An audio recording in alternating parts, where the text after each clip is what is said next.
Last night, your friend Ryan sat on your couch, his eyes fixed on his shoes, asking to borrow $2,000 to cover a debt he couldn't explain. You said yes immediately, without checking your phone or your pulse, because you didn't need to. To understand how you got there, you have to go back 10 years, to the moment you realized the system wasn't broken. It was working exactly the way it was built. Age 24, the day the math broke. You are 24, and your bank account shows a minus sign. You overdrafted by $4 for a coffee you forgot was scheduled to charge.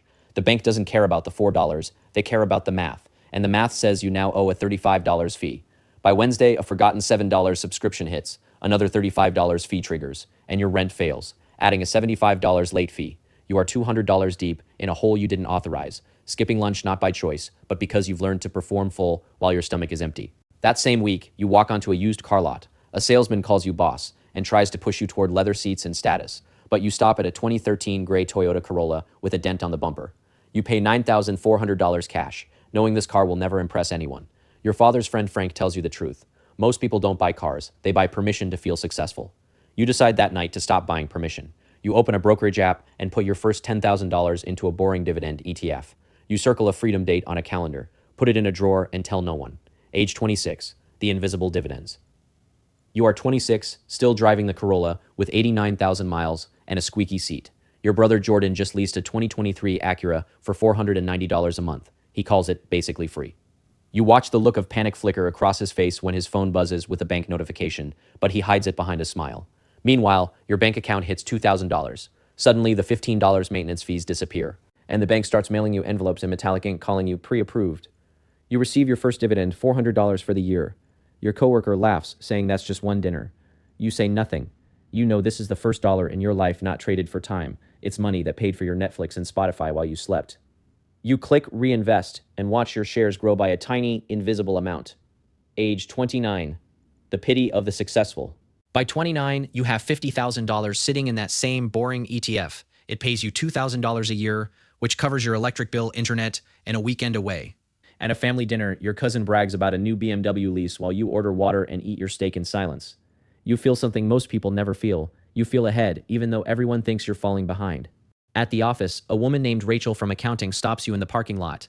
She looks at your dented Corolla and asks, "Honey, are you okay? We've all had hard years." You smile and say you're fine, unable to tell her you have $91,000 in savings. You realize that pity hurts more than mockery, but you stay quiet.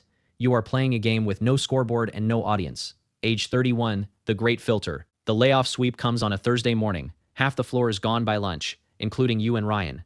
This is the moment that destroys people living on the edge.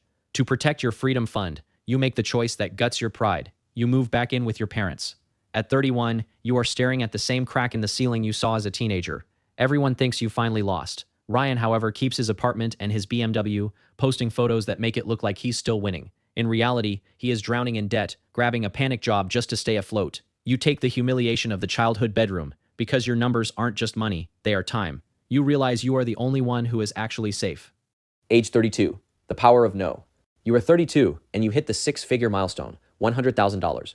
This pays you $4,000 a year, a full year of groceries. One morning, your Corolla's battery dies in the 12-degree cold. The AAA driver, Marcus, tells you his dad drove a Camry for 19 years to pay for his college. He says, "Most people think he was cheap. He wasn't cheap. He was free." Your bank now assigns you a relationship banker named David who calls you by your first name and reverses fees with a single email. When your boss asks you to stay late on a Friday, you wait 3 seconds before answering. You feel something new. You feel optional. You realize no is the most expensive word in the English language, and for the first time you can afford it. Age 34, the exit. You are 34, and you have $310,000. The Corolla finally dies with 198,000 miles. You don't panic. You go to a used lot and buy a 2021 model for $11,800 in cash. That evening, Ryan is on your couch, admitting he owes $94,000 across 3 credit cards and a lease. He asks how you did it. You tell him the truth. For 10 years, nobody noticed you were winning, and that is exactly why it worked.